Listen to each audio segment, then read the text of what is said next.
على رسوله الكريم أما بعد أعوذ بالله من الشيطان الرجيم بسم الله الرحمن الرحيم قل أعوذ برب الناس مالك الناس إله الناس من شر الوسواس الخناس الذي يوسوس في صدور الناس من الجنة والناس صدق اللہ العظیم وصدق رسولہ النبی الکریم ان اللہ وملائکتہ یصلون علی النبی یا ایہا الذین آمنوا صلوا علیہ وسلموا تسلیما الصلاة والسلام علیک یا سیدی یا رسول اللہ وعلی آلک واصحابک یا سیدی یا رسول اللہ وعلى آلك وأصحابك يا سيد يا حبيب الله الصلاة والسلام عليك يا سيد يا نبي الله وعلى آلك وأصحابك يا سيد يا نور الله اللهم صل على سيدنا ومولانا محمد معدن الجود والكرم وآله وصحبه وبارك وسلم۔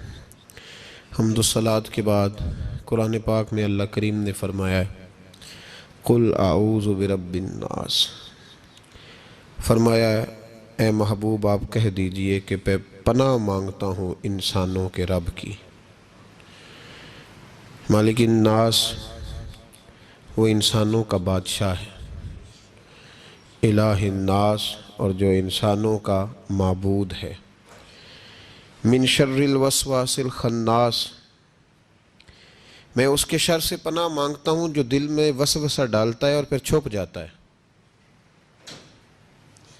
اس کی پناہ مانگتا ہوں جو وسوسہ ڈالتا ہے اور پھر انداز دیکھیے قرآن پاک کا، وسوسہ ڈالتا ہے خود غائب ہو جاتا ہے، چھپ جاتا ہے۔ الذی یوسوس فی صدور الناس، اور وہ جو لوگوں کے دلوں میں وسوسے ڈالتا ہے۔ وسوسہ آنکھ میں نہیں ڈالتا، وسوسہ کان میں نہیں ڈالتا۔ الذی یوسوس فی صدور الناس، سینے کے اندر جو دل ہے نا اس دل میں وسوسے ڈالتا ہے۔ تو کون ڈالتا ہے؟ فرمایا من الجنۃ والناس، وہ جنوں میں سے بھی ہیں اور انسانوں میں بھی سے ہیں، دونوں میں سے ہیں۔ اس کی پناہ مانگو جو وسوسہ اندوزی کرتا ہے، جو تمہارے ذہن کے دریچوں کو میلا اور کچیلا کرتا ہے، جو تمہارے سینے کو تمہاری روح کو بدمزہ کرتا ہے، اس سے پناہ مانگو۔ وسوسوں کا دور ہے، وسوسوں کے دور میں عمل تو دور رہ گیا، لوگوں کا عقیدہ بچنا مشکل ہو گیا۔ وسوسہ ہی وسوسہ ہے، ہر بات پہ وسوسہ، ہر ایک کے بارے میں بری سوچ، ہر شخص کے بارے میں نظریات کے اندر کمزوری، شکوک و شبہات کا زمانہ۔ فرمایا پناہ مانگو، اللہ سے پناہ مانگو ان وسوسوں سے، اس کی پناہ چاہو۔ میرے دوستو، شکوک و شبہات اتنے زیادہ ہوتے چلے جا رہے ہیں۔ آدمی شک سے باہر نکلے گا تو عبادت کرے گا، شک سے باہر نکلے گا تو در مصطفیٰ علیہ السلام کی غلامی کرے گا، وہ شک سے باہر نکلے گا تو کسی اللہ کے ولی سے اس کی نسبت مضبوط ہوگی۔ اور اگر شک ہی شک ہو، شک ہی شک ہو، سینہ شک سے بھرا ہوا ہو، وسوسہ ہی وسوسہ، لوگوں کے دلوں کے اندر اس قدر برے خیالات جنم لینے لگے ہیں کہ اب لوگوں کا سارا ماحول روحانی، علمی، فکری وہ تباہ ہوتا نظر آ رہا ہے۔ اہل اللہ کو شک نہیں گزرتا تھا۔ لوگ کہتے ہیں کہ اللہ کے ولی کے پاس سب سے بڑی طاقت کیا ہوتی ہے؟ کچھ لوگ کہتے ہیں جو کہتا ہے وہ ہو جاتا ہے، یہ بڑی طاقت ہے۔ کچھ لوگ کہتے ہیں کہ اللہ تبارک و تعالیٰ کا ولی دنیا سے کٹا ہوتا ہے، یہ اس کی بڑی طاقت ہے۔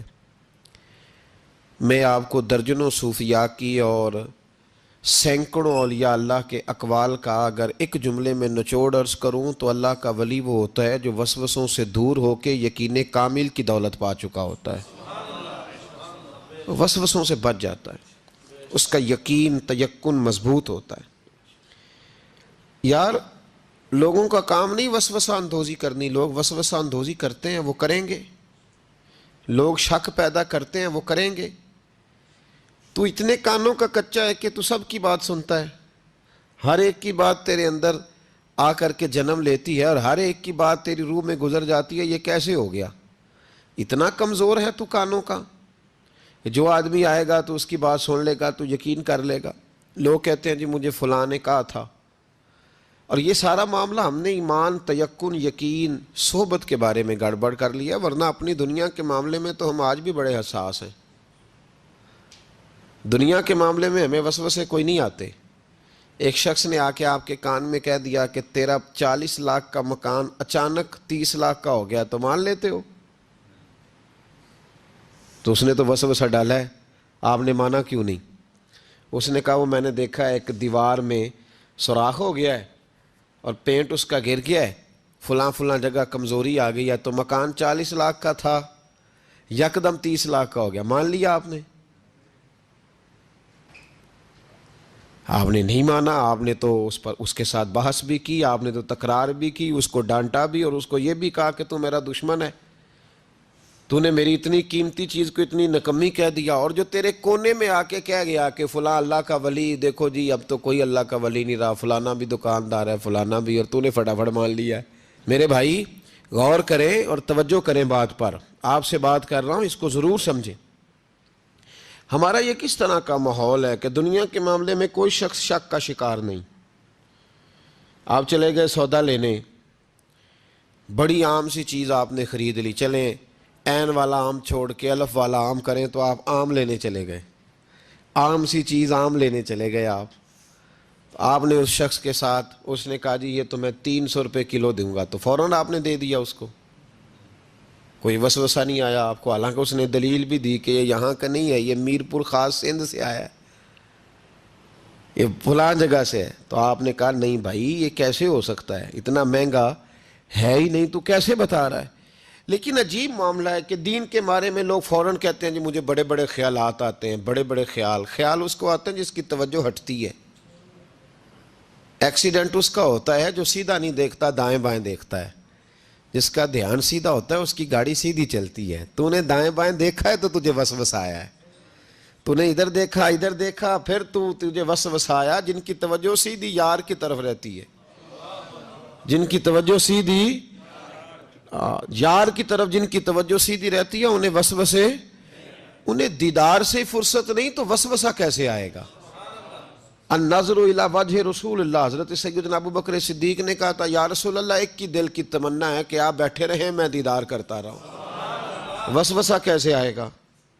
وسوسہ تو اس کو آئے گا جو ابو جال کی بھی سنے گا، وسوسہ تو اس کو آئے گا جو ابو لہب کو بھی ٹائم دے گا. وسوسہ تو، ناراض تو نہیں ہو جائیں گے آپ، وسوسہ تو اس شخص کو آئے گا جو عبداللہ بن ابی سلول کے پاس بھی تھوڑا وقت گزارے گا، تو جس کا بیٹھنا اٹھنا ہی مولا علی کے ماننے والوں کے پاس ہو، جس کا ہر وقت ٹھکانہ ہی جناب بلال حبشی کے غلاموں کے پاس ہو، جو ہر وقت بیٹھے ہی اس کے پاس، جو جیے بھی تو جناب صدیق اکبر کے ساتھ، اور جس کی رگوں رگوں میں حضرت عثمان غنی اور عمر فاروق بستے ہوں، اس کو کیسے وسوسہ آ سکتا ہے؟ ہمارا جرانہ ہی بڑا پکا مضبوط ہے، تعلق ہی بڑا، ہمیں کیسے وسوسہ آئے گا؟ وسوسہ کسی اور کو آیا کرتا ہے. اہل اللہ کے پاس وسوسے کیسے آ گیا بھائی؟ وسوسہ آتا ہی نہیں، ہو ہی نہیں سکتا، ممکن ہی نہیں. اور اگر آتا بھی ہے نا، آتا بھی ہے وسوسہ انہیں، وسوسہ تو ایک طرف رہ گیا، اگر وہاں شیطان بھی آئے تو ٹک نہیں سکتا، تو بھاگ جاتا ہے، وہ تو بھاگ جاتا ہے، شیطان بھاگ جاتا ہے. حضرت سیدنا غوث اعظم رضی اللہ تعالیٰ عنہ کے پاس آیا تھا شیطان، حضور غوث پاک کے پاس آیا تھا. آتا ہے پر اللہ والوں کے پاس ٹکتا نہیں، آ جاتا ہے، ٹکتا نہیں. حضور غوث اعظم رضی اللہ تعالیٰ عنہ نے 40 سال اللہ کی عبادت کی، 40 سال. یہاں بھی لوگ بڑے پریشان ہو جاتے ہیں، کیسے جی کیسے کر لی؟ تو میں نے کہا قرآن پڑھو، والذین یبیتون لربہم سجدا وقیاما، وہ راتیں گزار دیتے ہیں اپنے رب کے لیے سجدہ کرتے اور قیام کرتے. تو یہ قرآن کی نص نے جب بیان کر دیا، تجھے کیسے شک ہو گیا؟ وہ قرآن کی نص بیان کر رہی ہے کہ اللہ کے کچھ بندے راتیں سجدے اور قیام میں گزار دیتے. حضور غوث اعظم نے 40 سال عشاء کے وضو سے فجر کی نماز ادا فرمائی. تو ایک دن آسمان پہ نا ایک چھوٹا سا بادل کا ٹکڑا آیا، معاذ اللہ ثم معاذ اللہ. وہ کہنے لگا عبد القادر میں تیرا رب ہوں. اس کے اندر سے آواز آئی میں تیرا رب ہوں, تو نے بڑی عبادت کر لی, اب تو بے شک پڑھ بے شک نہ پڑھ. کئی ملنگوں کو معاف نہیں ہو گئی معاذ اللہ کہ بے شک پڑھ بے شک نہ پڑھ, عام اجازت ہے. تو حضور غوث اعظم رضی اللہ تعالیٰ عنہ فرمانے لگے اعوذ باللہ من الشیطان الرجیم. جب آپ نے یہ پڑھا تو وہ سامنے آ کے کھڑا ہو گیا, کہنے لگا عبد القادر آپ کو کیسے پتہ چلا کہ میں شیطان ہوں؟ تو آپ فرمانے لگے پاگل, مجھے کیسے پتہ نہ چلتا؟ جس رب نے اپنے پیارے حبیب علیہ السلام کو نماز معاف نہیں کی, اس نے عبد القادر کو کیسے معاف کر دی؟ جب حضور کے لیے یہ حکم نہیں آیا کہ محبوب چاہے پڑھو چاہے نہ پڑھو, وہاں تو حکم آیا کہ محبوب تہجد بھی پڑھو. وَمِنَ اللَّيْلِ فَتَہَجَّدْ بِهِ نَافِلَةً لَكَ, نفع دے گی آپ کو, تہجد بھی پڑھے. تو ان کے لیے جب یہ حکم نہیں تو میرے لیے کیسے آ گیا؟ اب شیطان تھا نا, تو اس نے پھر ایک اور چال چلی. یہ باز نہیں آتا, ہم باز آ جاتے ہیں کئی دفعہ, اس کے پیچھے پیچھے چلنے لگ جاتے ہیں, لڑ کے تھک جاتے ہیں. وہ نہیں تھکتا, وہ نئی سے نئی چال, نئی سے نئی چال, اس کا نیا سے نیا روپ. من الجنت والناس, جنوں میں سے بھی اور انسان, اس کے نئے سے نئے روپ ہوتے ہیں. اس نے ایک نیا روپ دھار لیا, کہنے لگا عبد القادر 300 ولی میں نے اسی طرح گمراہ کیے. آپ چونکہ عالم تھے تو آپ کے علم نے آپ کو بچا لیا. تو غوث اعظم فرمانے لگے نئے روپ سے آئے ہو؟ کہنے لگا 300 میں نے گمراہ کیے, یہ تو آپ عالم تھے تو بچ گئے, آپ جانتے تھے تو بچ گئے, میں نے 300 گمراہ کیے. تو حضور غوث اعظم فرمانے لگے پھر گمراہ کرنے لگے ہو نیا روپ دھار کے؟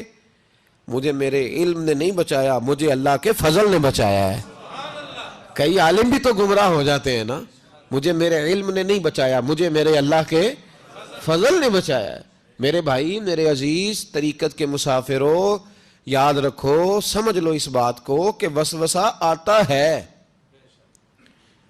وسوسہ, 2 قسم کے مہمان آتے ہیں, 2 قسم کے مہمان. ایک مہمان وہ آتا ہے جو آتا ہے تو بندہ توجہ نہیں کرتا, وہ خود کہتا ہے اس نے نہیں میری طرف توجہ کی, وہ مہمان چلا جاتا ہے, پتہ نا آپ کو. اور جس کو بندہ اٹھ کے سینے سے لگائے اور اس کے ساتھ گفتگو شروع کر دے, وہ مہمان جاتا ہے؟ وہ تو بیٹھا رہتا ہے, وہ تو نہیں جاتا. تو وسوسہ آتا ہے, جو تو توجہ نہ کرے اس کا چلا جاتا ہے, اور جو سینے سے لگا لے, سوچنے لگ جائے, غور کرنے لگ جائے, اس کا وسوسہ بیٹھ جاتا ہے, اسی کے پاس رہتا ہے, دوستانہ کر لیتا ہے. کئی دفعہ تو بالکل مکان ہی ساتھ بنا لیتا ہے, ہر وقت کوئی نہ کوئی بات کان میں, ہر وقت کوئی نہ کوئی بات کان میں. کیوں وسوسہ آتا ہے؟ تجھے کیسے آ گیا؟ اس کا یقین کامل ہو, اسے وسوسہ کیسے آئے؟ جس کی توجہ سیدھی ہو اسے وسوسہ نہ چھڑ یار دا بوہا. یہ تو بھئی تو اگر اندر رہتا, صحبت کے اندر رہتا, چھتری کے نیچے رہتا, تو پھر وسوسہ تجھے کیسے وسوسہ کس طرح تیرے پاس آیا؟ وسوسہ اس کے پاس آتا ہے جو وسوسے کی جانب توجہ کرتا ہے. بہت زیادہ لوگوں کو بدگمانی ہونے لگی ہے, بہت زیادہ وسوسے آنے لگے ہیں, بہت زیادہ خیال ہونے لگا ہے, بہت زیادہ توجہ ہونے لگی ہے. بڑی لوگوں کا معیار اس طرف جائیں, ہر چوتھا آدمی آ کے کہتا ہے برے خیالات آتے ہیں. کیوں بھائی برے خیالات آتے ہیں؟ کیسے آ گئے؟ ہمارا تو دل ہی ایک ہے, اور دل میں یار بھی ایک ہے, دوسرے کے لیے جگہ ہی کوئی نہیں, تو وسوسہ کیسے آئے گا؟ ہم تو اس کے دیدار سے ہی آج تک فارغ نہیں ہوئے, تو غیر کی طرف دیکھ کیسے لیا؟ یہ کیسے ہو گیا؟ ممکن کیسے ہوا؟ اپنے آپ کو سمیٹیں, ان وسوسوں سے اپنے آپ کو بچائیں, ان پر قطعی طور پر کوئی توجہ نہ دیں. اور اگر کبھی آ بھی جائے تو میں نے کہا کہ اس کو سینے سے لگانے کی ضرورت, اس کو جھٹک دیں, بات ختم ہو گئی. آ جاتا ہے وسوسہ, بڑوں کو آ جاتا ہے, وسوسے آیا کرتے ہیں, آیا ضرور کرتے ہیں. لیکن جو لوگ قابل ہوتے ہیں, جن کا ایمان مضبوط ہوتا ہے, جن کا تیقن مضبوط ہوتا ہے, ان لوگوں کے پاس وسوسے ہمیشہ رہتے نہیں. تو میرے بھائی, وساوس انسان کے وجود. اب وسوسہ نا ایک اہم بات اصلاح کی جو سمجھنی بڑی ضروری ہے, آپ کے لیے بڑی ضروری ہے. آپ نے یہ غور کرنا ہے کہ وسوسہ آتا کہاں سے ہے. کوئی نہیں سمجھ آئی آپ کو میری بات کی؟ نہیں آئی ہوتی تو آپ بڑی دور پہنچ چکے ہوتے. سردی بڑی زیادہ تھی کمرے میں, تو کہیں سے ہوا آ رہی تھی ٹھنڈی, تو اب ٹھنڈ بڑی لگ رہی تھی, تو بندے نے فوراً اٹھ کے بھلا کیا کرنا ہوتا ہے, نہیں وہ پتہ نہیں کتوں آ رہی باری دی تو ابھی گل ہی ہے نا جی. اگر تو الماری سے آ رہی ہے, کھڑکی سے آ رہی ہے تو کس کو بند کریں گے؟ اور اگر دروازے سے آ رہی ہے تو جی, اور اگر چھوٹے بچے نے پنکھا چلا دیا تو جی, چل پنکھا رہا ہے بندہ سارا دن دروازہ بند کرتا رہے. سمجھنا ہے آپ نے بات کو. آپ نے اس دروازے کو بند کرنا ہے جہاں سے وسوسہ آتا ہے. اگر آپ کا قریبی سجن ہے نا, قریبی دوست ہے, قریبی, اخنس بن شریح کہتا ہے میں دین کے قریب آ گیا تھا, یہ دین کے قریب آ گئے تھے. کس طرح آئے؟ جن دنوں انہوں نے نبی پاک صلی اللہ تعالیٰ علیہ وآلہ وسلم کو شیب ابی طالب میں قید کیا ہوا تھا نا, تو اللہ کے محبوب علیہ السلام رات کو پہاڑ پر بیٹھ کر قرآن پاک کی تلاوت فرماتے تھے. کوئی اچھا قاری قرآن پڑھے تو دل کرتا ہے سننے کو, دل کرتا ہے یار تھوڑا سا نا اور پڑھ. ہاں جی, کوئی اذان پڑھ رہا تھا تو شاعر گزر رہا تھا تو شاعر کا دل مچلنے لگا, کہنے لگا اور ذرا ٹھہر جا مؤذن, میرا دل دہل رہا ہے, اتنی جلدی ختم نہ کر یار, مجھے لطف آ رہا ہے, تھوڑے قصیدے اور پڑھ. تو کوئی اچھا قاری قرآن پاک پڑھے نا, اچھا قاری, تو بندہ مست ہو جاتا ہے. تو مجھے بتاؤ جب یاسین والے رسول خود یاسین کی تلاوت کرے, جب مدثر والے محبوب کی زبان سے خود مدثر کے جملے نکلے, اور جب مزمل والے محبوب خود مزمل کا ذکر کرے, پھول جڑتے ہوں گے, کلیاں مہکتی ہوں گی, زمانہ سارا مہک و ٹھنڈک سے بھر جاتا. نبی پاک صلی اللہ علیہ وسلم پہاڑ پہ بیٹھ کے پڑھتے تھے رات کو, تو وہاں نا ابو سفیان بھی آ گئے سنتے سنتے, چونکہ انہوں نے پابندی لگائی ہوئی تھی کہ کوئی بھی بندہ وہاں نہ جائے, سوشل بائیکاٹ معاذ اللہ کیا ہوا تھا, کوئی نہ ادھر جائے. تو سنتے سنتے ابو سفیان آ گئے. کہتے ہیں حضور قرآن پاک پڑھ رہے تھے تو مجھے لطف بڑا آیا سننے کا. تو وہاں ایک قریب جھاڑی تھی تو ابو سفیان جھاڑی میں بیٹھ گئے. ساری رات نبی پاک نے قرآن پاک پڑھا اور ساری رات انہوں نے سنا. ہمیں اتنا ذائقہ بات سن کے بھی تو آنا چاہیے نا. کہتے ہیں اب مجھے نہیں پتا تھا کہ اخنس بن شریح بھی کہیں آیا ہوا ہے. اس نے بھی, وہی بھی یہ دیکھنے آیا کہ کہیں کوئی وہاں آیا ہوا تو نہیں, وہ بھی کسی کونے میں جھاڑی میں بیٹھ گیا. حضور قرآن پاک کی تلاوت فرماتے رہے, وہ ساری رات سنتا رہا. ادھر سے کہیں ابو جال بھی آ گیا, پتھر دل تھا, پر میرے مصطفیٰ قرآن پڑھتے تھے تو کان اس کے بھی کھڑے ہو جایا کرتے تھے. ساری رات تلاوت سنتے رہے, تینوں پکے کافر جھاڑیوں میں بیٹھ کر تلاوت سنتے رہے. صبح جب جانے لگے تو ملاقات ہو گئی. تو کدھر آیا تھا؟ اس نے کہا پہلے تو بتا, تو کدھر آیا تھا؟ میں تو آیا تھا دیکھوں کوئی آیا تو نہیں. میں تو کدھر؟ اس نے کہا میں بھی یہی دیکھنے آیا تھا کہ یہاں کوئی آتا جاتا تو نہیں. ابو جال زیادہ شاطر تھا, کہنے لگا خبردار کل کوئی نہ آئے, آج تو آ گئے کل نہ ہونا. اللہ اکبر. لیکن جہاں دل لگا ہوتا ہے نا وہاں دل کھینچا چلا جاتا ہے. دل جہاں لگ جاتا ہے نا وہاں دل کھینچا چلا جاتا ہے. یہ دل کا بھی اپنا ایک معاملہ ہے نا. اب لگ گیا تھا قرآن پاک کی تلاوت سے. کہتے ہیں رات کو اپنی اپنی چارپائی پہ لیٹے, درد اگرچہ جان گزل ہے, میں کیا کروں میرا دل ہے, غمیش کا اگر نہ ہوتا تو غم روزگار ہوتا. اور وہ مزہ آتش نے کہا تھا, وہ مزہ دیا ہے تڑپ نے کہ میری آرزو ہے یا رب میرے دونوں پہلوؤں میں دل بے قرار ہوتا. تو کہتے ہیں کہ اگلی شام پھر آئی تو وہی کیفیت, وہی انداز, وہی شوق. چارپائی پہ لیٹے پر کانوں میں وہ آواز رس گھولے. لیٹا نہ گیا, اٹھے پہنچے, لیکن آج جگہ بدل کے بیٹھ گئے تینوں. صبح ساری رات سنتے رہے محبوب کی تلاوت, صبح اٹھے تو پھر چوک میں ملاقات ہو گئی. تو کدھر آیا تھا, تو کدھر؟ ابھی بات ہونے. ابو جال ذرا زیادہ شاطر تھا, کہنے لگا میں تو تم دونوں کا خیال کرنے آیا تھا, کہیں تم دونوں تو نہیں آئے, یہ دیکھنے کے لیے آیا تھا. اللہ اکبر.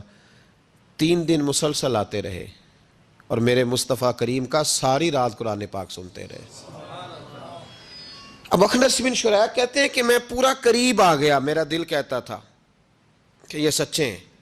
کہتے ہیں میں نے تیسرے دن مشورہ کیا, میں نے کہا یار پتہ تجھے بھی ہے مجھے بھی ہے کہ نہیں آنا, پر ان کی آواز ایسی ہے, وہاں لذت ایسی ہے, نہیں نہ رہا گیا تجھ سے بھی. مان کیوں نہیں جاتا کہ ساری باتیں اپنی جگہ پر ان کی بات کانوں سے ہو کے دل میں اترتی چلی جاتی ہے, مانتا کیوں نہیں. اخنس بن شریح کہتے ہیں میں پورا قریب آ گیا, پر ابو جال نے مجھے پھر گمراہ کیا.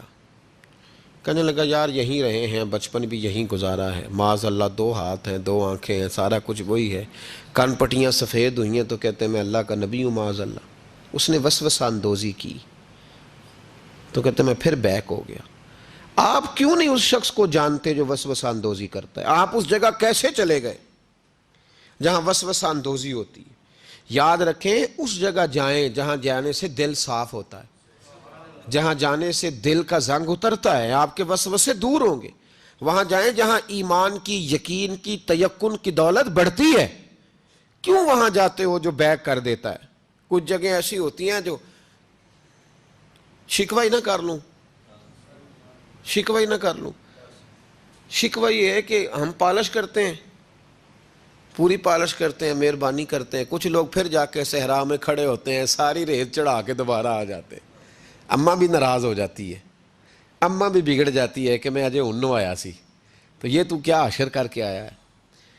یار آپ سمجھتے نہیں کہ کتنی محنت سے سوارا، کتنی محنت سے نہلایا، کتنی محنت سے کپڑے بدلے، کتنی محنت سے غسل کرایا، کتنی محنت سے کنگھی کی، کتنی جد و جہد کے ساتھ تیرے بال سنوارے، تیرے روحانی ذائچے میں کتنی جد و جہد، تو نے قیمت ہی نہیں ڈالی۔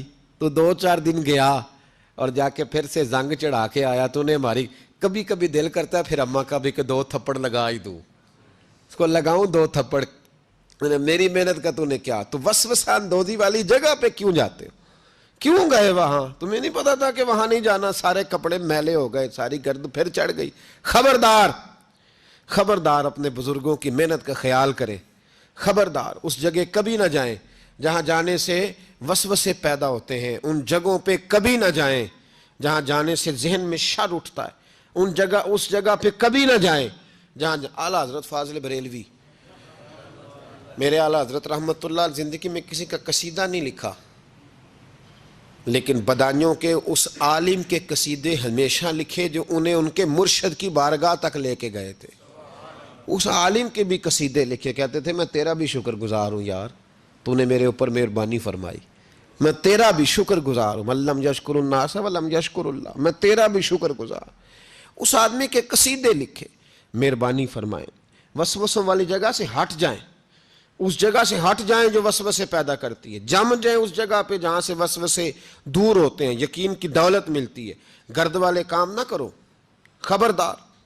وسوسے اس شخص کو آتے ہیں جو بری جگہ پہ بیٹھتا ہے، جو بری سنگت میں جاتا ہے، اس کے ذہن میں سوال اٹھتے ہیں۔ میں نے بہت سارے ایسے لوگ دیکھے جو بری سنگتوں میں جاتے تھے تو گمراہ ہو گئے، اس لیے نبی پاک علیہ الصلوۃ والسلام نے پابندی لگائی ہے، فرمایا لا تصاحبوا الا مؤمنا، خبردار صحبت نہ اختیار کرنا سوائے اس کے کہ بندہ کامل مومن ہو، کامل مومن کے علاوہ کسی کی صحبت اختیار لا تصاحب، یہ وہی لا ہے جو کلمے میں ہے، لا الہ کوئی معبود نہیں۔ تو آپ مسند امام احمد بن حنبل کی اس حدیث کا کیا مطلب لیں گے؟ لا تصاحبوا الا مؤمنا، خبردار ان جگہوں پہ کبھی نہ جائیں جہاں جانے سے ذہن میں شر اٹھتا ہے، اس جگہ پہ کبھی نہ جائیں جہاں اعلیٰ حضرت فاضل بریلوی، میرے اعلیٰ حضرت رحمت اللہ زندگی میں کسی کا قصیدہ نہیں لکھا، لیکن بدانیوں کے اس عالم کے قصیدے ہمیشہ لکھے جو انہیں ان کے مرشد کی بارگاہ تک لے کے گئے تھے۔ اس عالم کے بھی قصیدے لکھے، کہتے تھے میں تیرا بھی شکر گزار ہوں یار، تو نے میرے اوپر مہربانی فرمائی، میں تیرا بھی شکر گزار ہوں، من لم یشکر الناس ولم یشکر اللہ، میں تیرا بھی شکر گزار۔ اس آدمی کے قصیدے لکھے، مہربانی فرمائیں، وسوسوں والی جگہ سے ہٹ جائیں، اس جگہ سے ہٹ جائیں جو وسوسے پیدا کرتی ہے، جم جائیں اس جگہ پہ جہاں سے وسوسے دور ہوتے ہیں، یقین کی دولت ملتی ہے۔ گرد والے کام نہ کرو، خبردار۔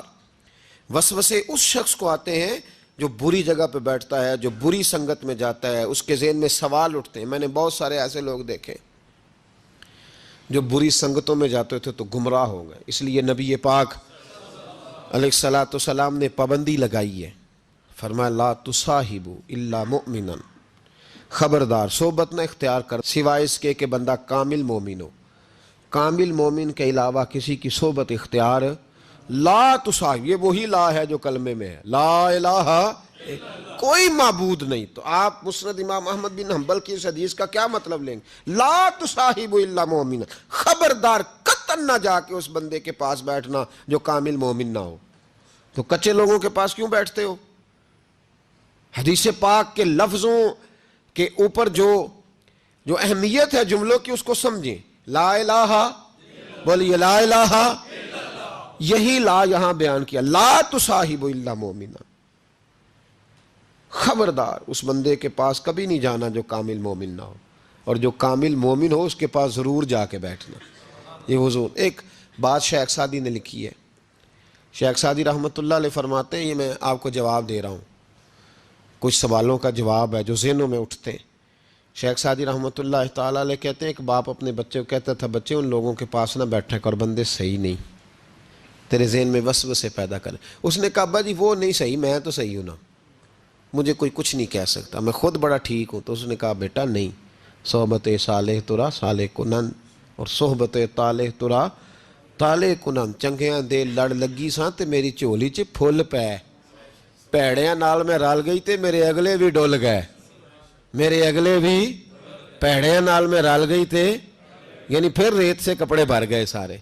کہا شیخ سعدی کہتے ہیں اس والد نے اپنے بچے کو سمجھایا، کہا نہ جا ادھر ورنہ تو. اس نے کہا ابا میں جب ٹھیک ہوں تو میرا کوئی کیا بگاڑ لے گا؟ ہمیں بڑی جلدی یہ گمان ہو جاتا نا میں کامل ہو گیا ہوں، میرا کوئی کیا بگاڑ لے گا، میں جاؤں گا. والد نے سمجھایا، باپ تھا نا، اس نے سمجھایا. لیکن کچھ لوگ بغیر حادثوں کے سمجھتے بھی نہیں، وہ سمجھتے ہیں حادثہ ضروری ہے، حالانکہ بغیر حادثے کے، بغیر دکھوں کے سمجھ آ جائے تو بڑی اچھی ہے. تو بس اس نے کہا نہیں میں نہیں مانتا. والد نے ایک مثال سے سمجھانا چاہا. اس نے کہا تو ٹھیک ہے، کہا میں بالکل ٹھیک ہوں. کہا اس طرح کر، جا بازار سے نا 2 کلو اچھے والے سیب لے کے آ. نوجوان میری بات پہ خاص توجہ کریں. 2 کلو اچھے سیب. وہ سیب لایا بڑے خوبصورت پیارے. کہا دیکھ کے لانا، کوئی دھاگ نہ ہو، کوئی دھبا نہ ہو، کوئی ایسی. وہ دیکھ کے لایا بڑے خوبصورت بڑے پیارے اچھے سیب. کہا بیٹے اب دوبارہ جاؤ منڈی اور 1 کلو گندے بھی لے کے آ، گلے سڑے بھی لے کے آ. اس نے کہا ٹھیک ہے. گلے سڑے بھی لے آیا 1 کلو. اچھے کتنے تھے؟ 2 کلو. گلے سڑے کتنے تھے؟ 1 کلو. اب اس نے وہ 2 کلو سیب ایک ٹوکری میں ڈالے اور گلے سڑے بھی اس کے اندر ڈال دیے. کہا بیٹے وہاں رکھا. کہا ابا جی کرنا کیا ہے؟ فرمایا سویرے بتاؤں گا.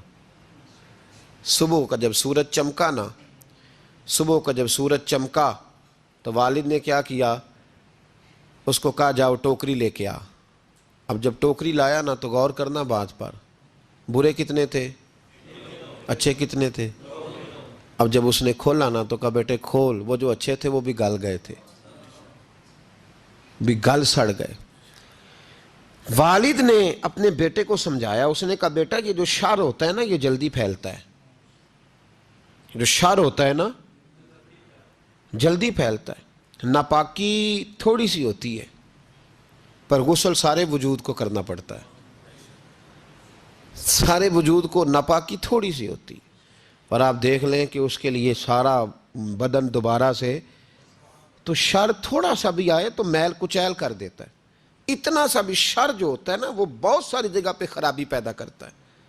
او بھائی پیشاب کا ایک قطرہ بھی دودھ میں گر جائے پورے بھرے ہوئے برتن میں تو دودھ پینے کے قابل، سمجھ لو بات کو. آپ نے یہ کیسے کہہ دیا کہ ایک بندہ ذرا میرا غلط ہے جی باقی سارے صحیح ہیں؟ وہ شر تھوڑا بھی جو ہوتا ہے نا، تھوڑا بھی وہ غلبہ کرتا ہے، وسوسہ اندوزی کرتا ہے، برے خیالات جنم لیتے ہیں.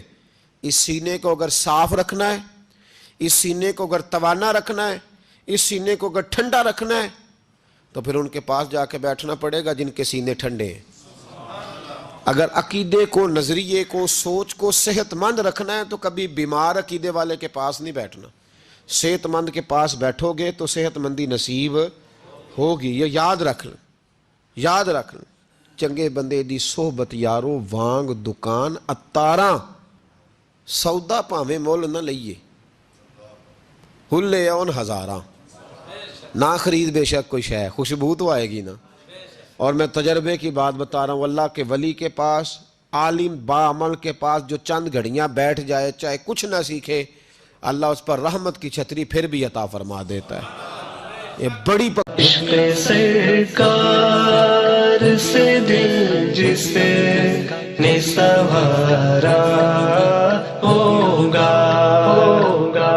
اس کی قسمت کا بلندی پہ ستارہ ہوگا اس کی قسمت کا بلندی پہ ستارہ